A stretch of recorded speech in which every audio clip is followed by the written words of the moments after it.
आज हम बात करने वाले हैं थायराइड ग्लैंड के बारे में। थायराइड ग्लैंड की अगर हम बात करें तो सबसे पहले हम देखते हैं इसका जो ओरिजिन होगा वो एंडोडर्म से होता है, यानी एम्ब्रियो डेवलपमेंट के दौरान जो एम्ब्रियो की एंडोडर्म होगी उससे थायराइड ग्लैंड का ओरिजिन होगा। लोकेशन की हम बात करें तो ये प्रेजेंट होती है ट्रेकिया के वेंट्रल साइड में। ट्रेकिया जो हमारी श्वास नली है उसके पीछे की तरफ पाई जाती है। यहाँ पे हम देख सकते हैं ट्रेकिया है, ठीक है। ट्रेकिया के पीछे की तरफ थायराइड ग्लैंड प्रेजेंट होगी। इसके अंदर 2 लोब्स प्रेजेंट होते हैं। ये 2 लोब दिखाई दे रहे हैं।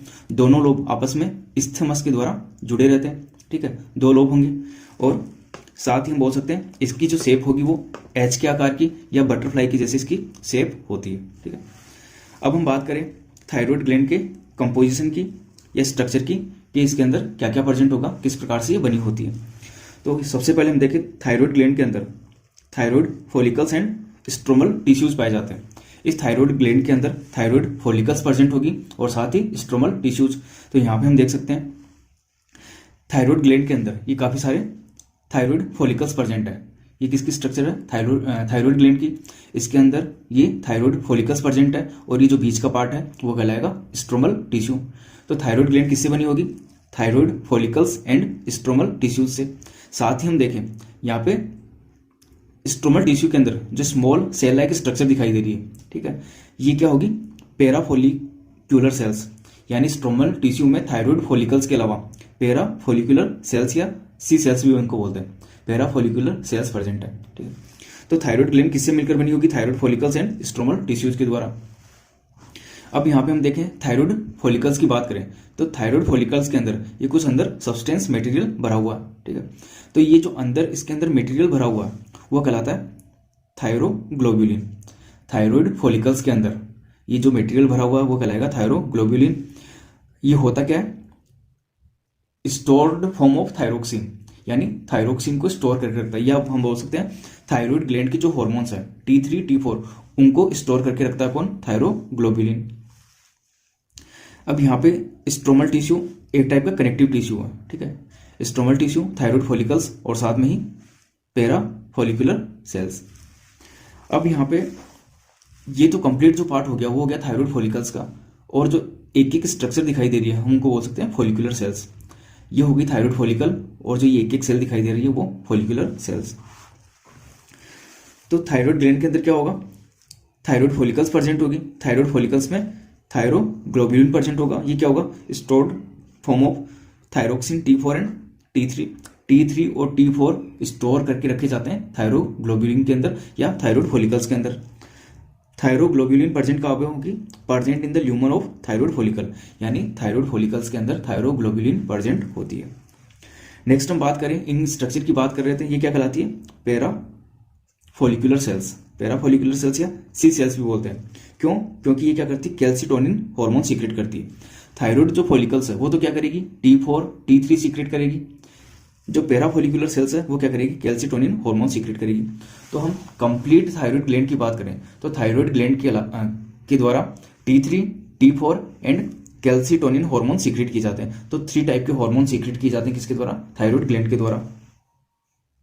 यहां पढ़ चुके thyroid follicles secret T4 and T3।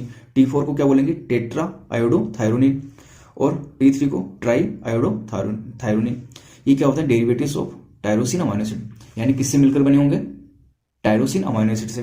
तो T3 और T4 यहाँ पे टायरोसिन अमाइनो एसिड से मिलकर के बने होते हैं। किसमें प्रेजेंट होंगे? थायरोग्लोब्यूलिन के अंदर। थायरोग्लोब्यूलिन किसमें प्रेजेंट होगी? थायराइड फॉलिकल्स के अंदर। साथ ही पैराफोलिकुलर सेल्स है, इनको सी सेल्स भी बोलते हैं। ये क्या करती है?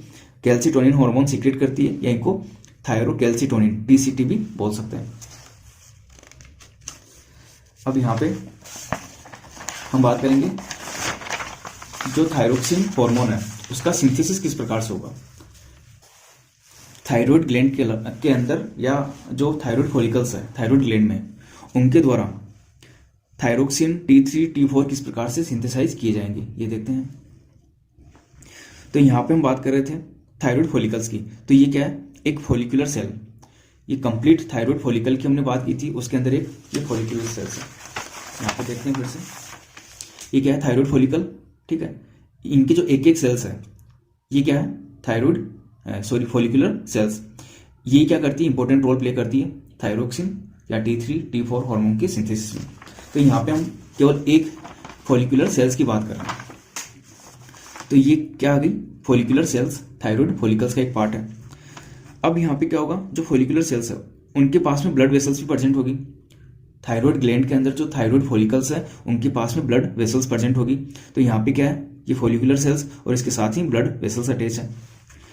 अब होता क्या है, ब्लड वेसल्स के अंदर जो हमारी बॉडी के द्वारा आयोडीन लिया जाएगा फूड के थ्रू, हम भोजन या फूड से जो भी आयोडीन लेते हैं वो क्या आएगा ब्लड के अंदर, और ब्लड से ये आयोडीन किस में एंटर करेगा, फॉलिकुलर सेल्स में। आयोडीन किस में एंटर करेगा, फॉलिकुलर सेल्स में। कब, जब हमारे फूड के अंदर आयोडीन प्रेजेंट होगा। अब यहाँ पे होता क्या, ये आयोडीन फॉलिकुलर सेल्स से किधर जाएगा, थायराइड जो फॉलिकल्स है उसके ल्यूमन के अंदर जहां पे थायरोग्लोबुलिन प्रेजेंट होती है। तो यहाँ पे ये क्या बनाता है, ये आयोडीन एंटर करेगा थायरोग्लोबुलिन या थायराइड फॉलिकल्स के ल्यूमन के अंदर, ठीक है। अब यहाँ पे जो फॉलिकुलर सेल्स है वहां पे क्या हो रहा है, इन फॉलिकुलर सेल्स में आरईआर प्रेजेंट है, रफ एंडोप्लाज्मिक रेटिकुलम। ये क्या करती है, प्रोटीन का सिंथेसिस करती है। रफ एंडोप्लाज्मिक रेटिकुलम का काम क्या है, प्रोटीन का सिंथेसिस करना। और ये क्या बनाएगी, कौन सी प्रोटीन, थायरोग्लोबुलिन। तो थायरोग्लोबुलिन क्या है, प्रोटीन है जो आरईआर के द्वारा सिंथेसाइज की जाएगी फॉलिकुलर सेल्स की रफ एंडोप्लाज्मिक रेटिकुलम के द्वारा, और ये थायरोग्लोबुलिन एंटर करेगी थायराइड फॉलिकल्स के ल्यूमन में। तो यहाँ पे हम देख सकते हैं ये एक थायरोग्लोबुलिन प्रोटीन की स्ट्रक्चर है, ठीक है। थायरोग्लोबुलिन जो प्रोटीन है वो सिंथेसाइज की जा रही है आरईआर के द्वारा, कहाँ पे, फॉलिकुलर सेल्स में, और यहां से फिर एंटर करेगी कहाँ पे, थायराइड फॉलिकल्स के ल्यूमन में। तो ये होगी थायरोग्लोबुलिन प्रोटीन। अब यहाँ पे इस थायरोग्लोबुलिन प्रोटीन के अंदर क्या है, जगह जगह पे वाई या टायरोसिन अमाइनो एसिड प्रेजेंट है।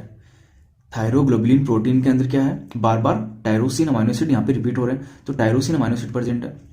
और यहाँ पे जो आयोडीन एंटर किया था ब्लड से, ठीक है, ये आयोडीन क्या करेगा, टायरोसिन अमाइनो एसिड के साथ बाइंड होता है। ये टायरोसिन अमाइनो एसिड है, यहाँ पे जहां पे भी टायरोसिन अमाइनो एसिड है वहां पे आयोडीन प्रेजेंट है, यानी आयोडीन यहाँ पे आकर के बाइंड हो रहा है। अब यहाँ पे देखेंगे जैसे एक टायरोसिन अमाइनो एसिड है और उस टायरोसिन अमाइनो एसिड के साथ एक आयोडीन का मॉलिक्यूल बाइंड हो रहा है, तो उसे बोलेंगे मोनो आयोडोथायरोनिन या MIT, मोनो आयोडोथायरोनिन, यानी एक टायरोसिन अमाइनो एसिड से केवल एक आयोडीन का मॉलिक्यूल बाइंड हो रहा है। जब एक टायरोसिन से यहाँ पे दो आयोडीन के मॉलिक्यूल्स बाइंड होंगे तो ये क्या कहलाएगा, डाई आयोडोथायरोनिन, ठीक है। अब यहां पे क्या हो रहा है, एक अमाइनो एसिड के दो आयोडीन के मॉलिक्यूल दूसरे amino acid tyrosine amino acid के एक आयोडीन के मॉलिक्यूल के साथ इंटरेक्ट करके आपस में बाइंड होकर के यहाँ पे तीन आयोडीन के मॉलिक्यूल होंगे, दो tyrosine amino acid molecule present और तीन यहाँ पे आयोडीन के मॉलिक्यूल। तो जब तीन आयोडीन मॉलिक्यूल्स आपस में बाइंड हो रहे हैं तो वो फिर कहलाएंगे यहाँ पे ट्राई आयोडोथायरोनिन या T3। यानी T3 के अंदर क्या है, यहाँ पे हम बात कर चुके हैं, टायरोसिन अमाइनो एसिड है, दो आयोडीन के मॉलिक्यूल प्रेजेंट है, यहाँ पे एक टायरोसिन और एक आयोडीन का मॉलिक्यूल प्रेजेंट है। तो इसी थायरोग्लोबुलिन प्रोटीन में क्या होगा, टायरोसिन अमाइनो एसिड के साथ बाइंड टू आयोडीन के मॉलिक्यूल्स दूसरे टायरोसिन अमाइनो एसिड के साथ बाइंड एक आयोडीन के मॉलिक्यूल के साथ बाइंडिंग करेंगे और क्या करेंगे, ये ट्राई आयोडोथायरोनिन या T3 का फॉर्मेशन करेंगे।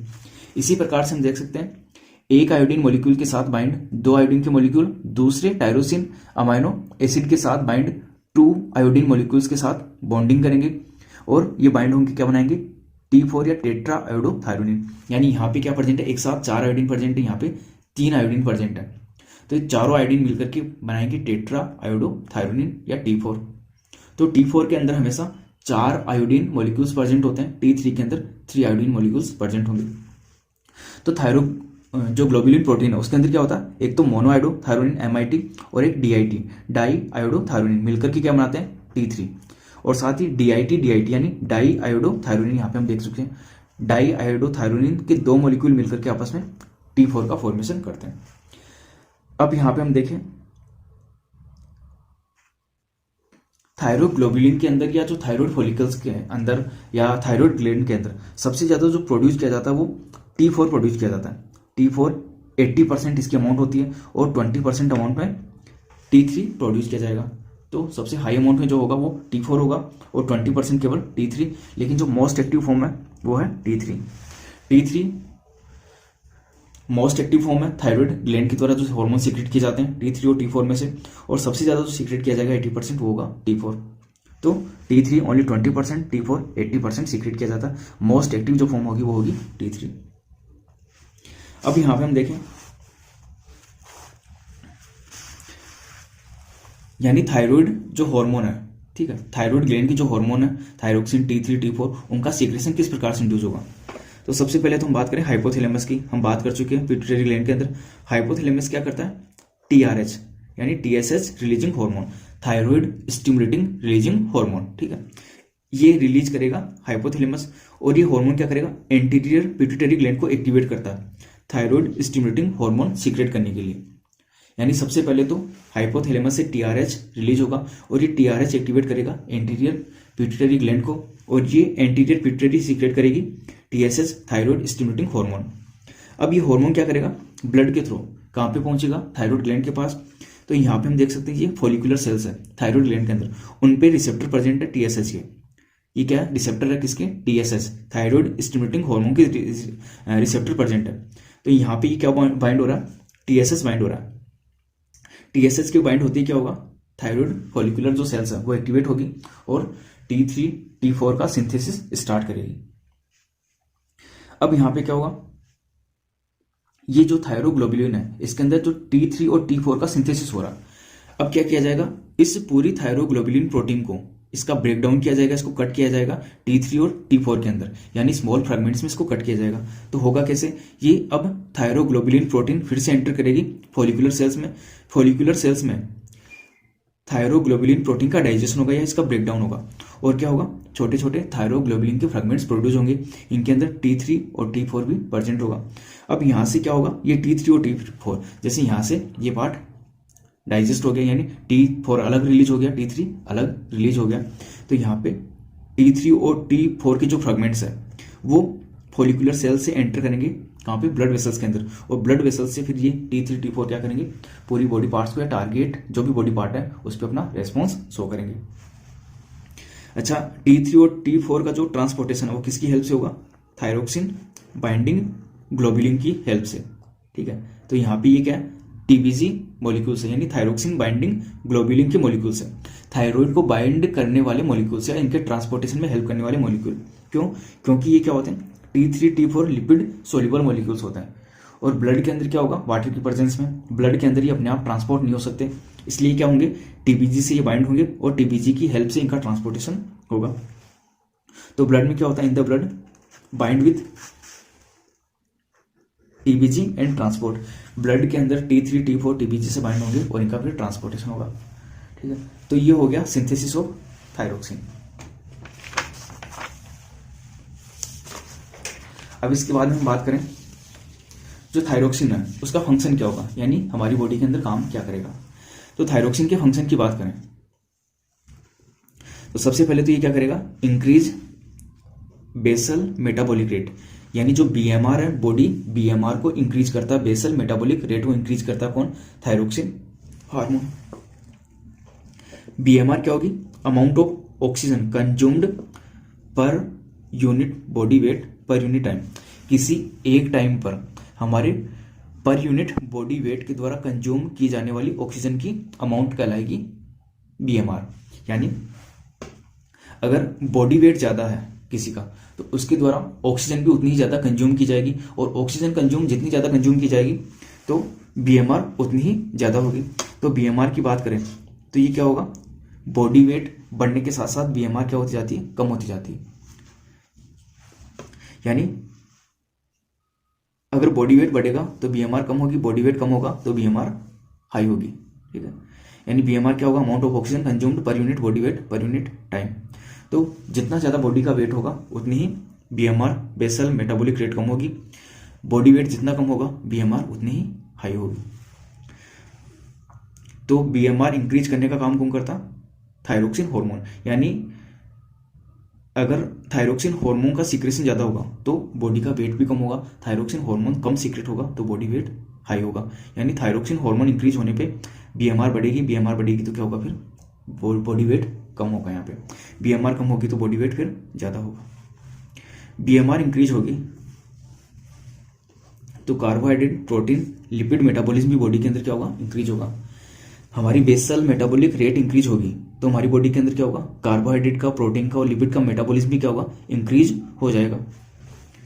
इसके साथ ही क्या होगा, यानी अगर हम बात करें तो इनके मेटाबॉलिज्म के इंक्रीज होने से, ठीक है, बॉडी के अंदर इन मॉलिक्यूल्स का मेटाबॉलिज्म जितना हाई होगा बॉडी वेट उतना ही कम होगा। तो बीएमआर बढ़ने से बॉडी वेट कम होता है। अगर मान लो बीएमआर कम हो गया, थायरोक्सिन हार्मोन कम सीक्रेट हो रहा, तो इनका मेटाबॉलिज्म भी क्या होगा, हमारे अंदर डिक्रीज हो जाएगा। डिक्रीज होने से बॉडी वेट बढ़ना स्टार्ट हो जाएगा। अब क्या करता है, स्टिमुलेट इरिथ्रोपोइसिस यानी RBC production. Thyroxine hormone RBC के प्रोडक्शन को भी इंक्रीज करता है। इंक्रीज एनर्जी प्रोडक्शन यानी एटीपी के प्रोडक्शन को भी इंड्यूस करता है, या साथ ही कैलोरीजेनिक इफेक्ट प्रोड्यूस करता है। क्या होगा उसके अंदर, मेटाबॉलिक रेट इंक्रीज होती है और ट्रू कंज्यूमशन इंक्रीज होगा सेल्स के द्वारा, और more heat generated by the body. Thyroxine hormone की प्रेजेंस में क्या होगा, मेटाबॉलिक रेट इंक्रीज हो जाएगी। मेटाबॉलिक रेट का मतलब इन मॉलिक्यूल्स का, बायोमोलिक्यूल्स का डिग्रेडेशन या मेटाबॉलिज्म हाई हो जाएगा। मेटाबॉलिक रेट इंक्रीज होगी सेल्स के द्वारा, हमारी बॉडी सेल्स के द्वारा O2 का यूज भी इंक्रीज हो जाएगा, यानी बॉडी O2 ज़्यादा से ज़्यादा यूज करेगी, और साथ ही क्या होगा, मोर बॉडी के द्वारा हीट प्रोड्यूस की जाएगी। Regulate water and electrolyte balance, साथ ही क्या करता है थायरोक्सिन हार्मोन बॉडी के अंदर वाटर और जो इलेक्ट्रोलाइट्स है, आयंस है, उनको भी बैलेंस करता है। एम्फीबियंस में थायरोक्सिन क्या करता है, मेटामॉर्फोसिस को इंड्यूस करता है। जैसे फ्रॉग के अंदर जो मेटामॉर्फोसिस की प्रोसेस होगी लार्वा के अंदर, वो इंड्यूस या उसमें इंपॉर्टेंट रोल है थायरोक्सिन हार्मोन का।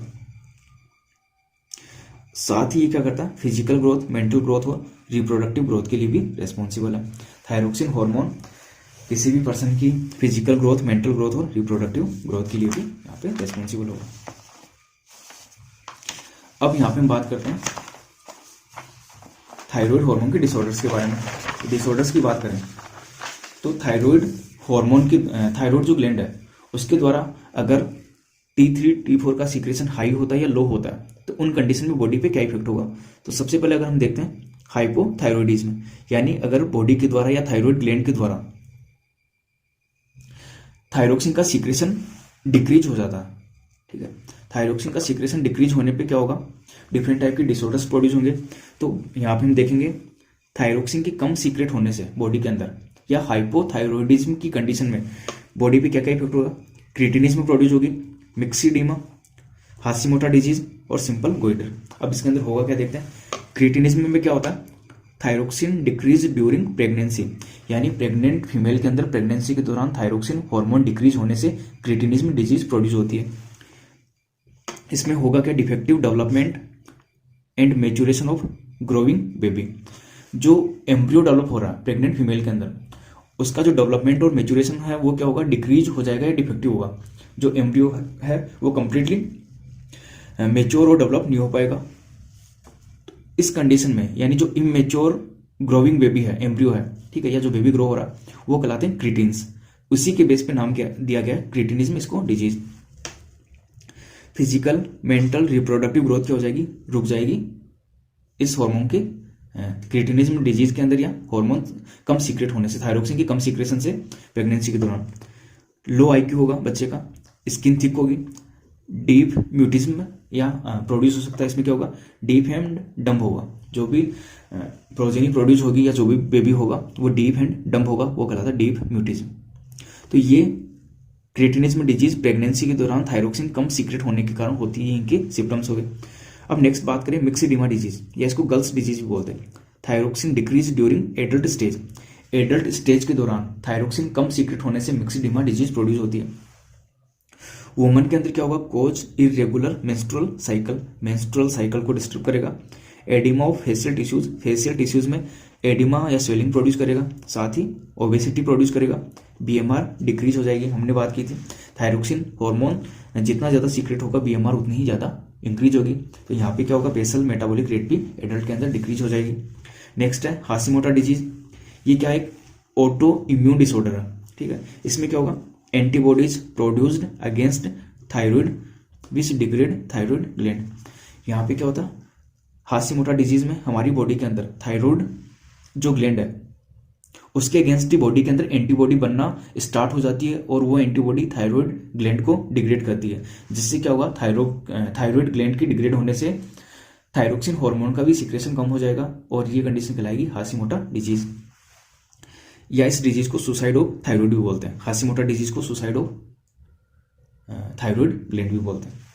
सिंपल गोइटर के अंदर क्या होगा, deficiency of iodine in food.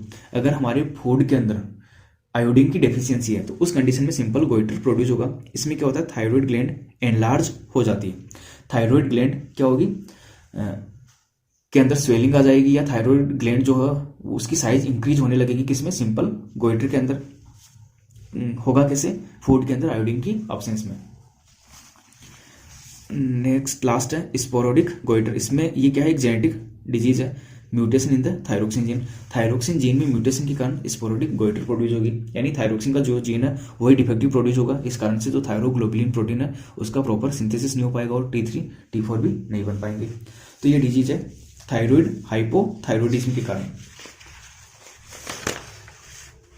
अब यहाँ पे हम नेक्स्ट बात करेंगे हाइपरथायरॉयडिज्म, यानी जब थायरोक्सिन का सीक्रेशन हाई होगा बॉडी के अंदर तो ये क्या होगा, हाइपो का उल्टा बिल्कुल, BMR इंक्रीज होगी, ATP का प्रोडक्शन इंक्रीज हो जाएगा, heat release due to ATP hydrolysis, body temperature increase. ATP hydrolysis के द्वारा जो ATP बन रही है उसके हाइड्रोलाइसिस के द्वारा हीट प्रोड्यूस होगी और बॉडी का टेम्परेचर इंक्रीज होगा, तब कम थायरोक्सिन ज़्यादा हाई अमाउंट में इंक्रीज सीक्रेट होने से। पर्सन्स क्या होगा, ओवर एक्टिव। जिस भी पर्सन के अंदर थायरोक्सिन हार्मोन हाई सीक्रेट होगा या सीक्रेशन हाइपर थायरॉयडिज्म की कंडीशन होगी, वो पर्सन क्या होगा, ओवर एक्टिव पर्सन होगा, यानी काफ़ी एक्टिव रहेगा, कुछ ना कुछ करता रहेगा। वेट लॉस होगा, पहले हमने बात भी की थी। हाइपर थायरॉयडिज्म या थायरोक्सिन हाई सीक्रेट होने से मेटाबॉलिक रेट हाईली इंक्रीज हो जाती है, जिससे क्या होगा, बॉडी का वेट लॉस होता है, बॉडी वेट डिक्रीज होता है। एक्सट्रीम स्वेटिंग भी उसके अंदर देखने को मिलती या ज़्यादा उस पर्सन के अंदर पसीना आएगा। डिजीज कौन सी प्रोड्यूस होगी, एक्जोप्थेल्मिक गोइटर। एक्जोप्थेल्मिक गोइटर किससे होगी, हाइपर थायरॉयडिज्म से। ये क्या है, ऑटो इम्यून डिसऑर्डर, यानी इसमें क्या होगा, antibody binds with TSH receptor. हम बात कर चुके हैं कहाँ पे प्रेजेंट होंगे, फॉलिकुलर सेल्स पे TSH के रिसेप्टर होते हैं, इनसे क्या बाइंड होता है, TSH, जो एंटीरियर पिट्यूटरी ग्लैंड के द्वारा सीक्रेट किया जाता है। लेकिन इस डिजीज में क्या होता है, TSH के लिए एंटीबॉडीज बाइंड हो जाती है, तो TSH रिसेप्टर से TSH की बजाय क्या होगा, एंटीबॉडी बाइंड हो जाएगी और वो थायराइड ग्लैंड को हमेशा एक्टिव रखेगी, जिससे क्या होगा, वो हमेशा T3 T4 का सिंथेसिस करती रहेगी और थायरोक्सिन या T3 T4 का जो सीक्रेशन है बॉडी के अंदर इंक्रीज हो जाएगा। इसको ग्रेव्स डिजीज भी बोलते हैं, बेसडोव डिजीज भी बोलते हैं। एक्जोप्थेल्मिक गोइटर को क्या बोलते हैं, ग्रेव्स डिजीज। ये क्या है, autoimmune disorder. Bulging eyeballs, eyeball enlarge.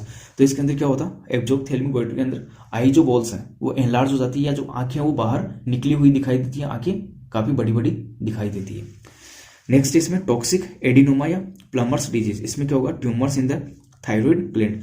Thyroid gland में ट्यूमर्स का फॉर्मेशन हो जाता है और हाइपर थायरॉयडिज्म के जो सिम्टम्स है वो शो करेगा, यानी ट्यूमर्स बनने के कारण थायरोक्सिन हार्मोन, जो थायराइड के हार्मोन है उनका सीक्रेशन में भी हाई हो जाएगा। तो ये हो गया डिसऑर्डर्स ऑफ। अब हम थायराइड ग्लैंड के अंदर ही एक और बात कर लेते हैं पैराफोलिकुलर सेल्स की। हमने बात की थी स्ट्रक्चर के अंदर, थायराइड ग्लैंड में ही जो थायराइड फॉलिकल्स होते हैं उसके साथ ही कुछ छोटी छोटी सेल्स और प्रेजेंट होती है, पैराफोलिकुलर सेल्स, इनको C सेल्स भी बोलते हैं। ये क्या करती है, कैल्सिटोनिन सीक्रेट करती है, या इसको थायरोकैल्सिटोनिन हार्मोन भी बोलते हैं। ये क्या एक प्रोटीन हार्मोन है। तो कैल्सिटोनिन या थायरोकैल्सिटोनिन भी कौन सीक्रेट करता है, थायराइड ग्लैंड। तो थायराइड ग्लैंड के द्वारा T3 T4 and calcitonin hormone secrete किए जाते हैं। कैल्सिटोनिन क्या करेगा, regulate calcium level in the blood. Blood के अंदर कैल्शियम के लेवल को रेगुलेट करता है, नियंत्रित करता है। किस प्रकार से करेगा, decrease blood calcium level when blood calcium level high.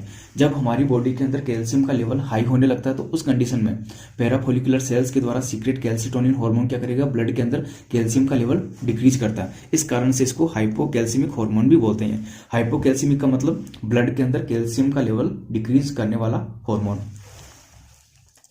Decrease किस प्रकार से करेगा, induce activity of osteoblast cells. Osteoblast cells कहाँ पे होगी, बोन्स के अंदर। किसमें इसका फंक्शन क्या होगा, ऑस्टियोब्लास्ट सेल्स का बोन फॉर्मेशन में, यानी ऑस्टियोब्लास्ट सेल्स बोन के अंदर होगी, ये बोन फॉर्मेशन में इन्वॉल्व होती है, ठीक है।